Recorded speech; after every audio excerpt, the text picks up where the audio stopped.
जय श्री कृष्ण दोस्तों।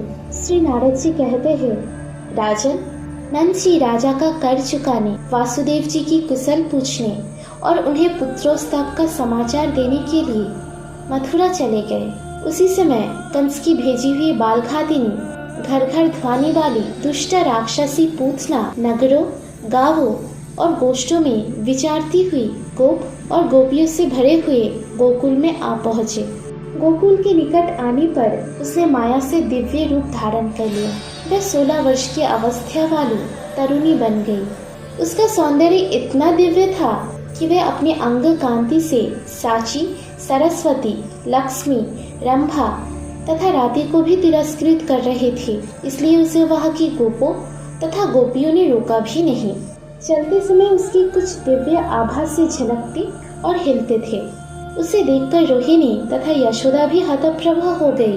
उसने आते ही बालक को गोद में ले लिया और बारंबार लड़लड़ाती हुई उस महाघोर दानवी ने शिशु के मुख में हलाहल विष में लिप्त अपना स्तन दे दिया।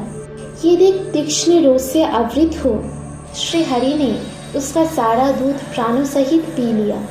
उसके स्तनों में जब असह्य पीड़ा हुई तब छोड़ो छोड़ो कहते हुए वह उठकर भागी।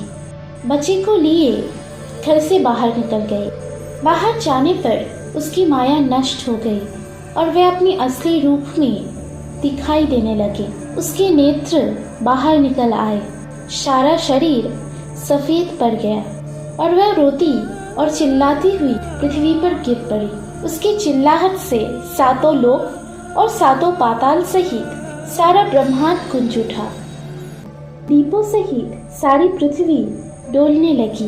वह एक अद्भुत सी घटना हुई। नृपेश्वर पूतना का विशाल शरीर 6 कोस लंबा और वज्र के समान सुदृढ़ था।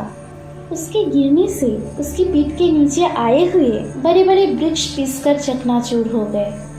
उस समय गोपगण उस दानवी के भयंकर और विशाल शरीर को देखकर परस्पर कहने लगे, इसकी गोद में गया हुआ बालक कदाचित जीवित नहीं होगा।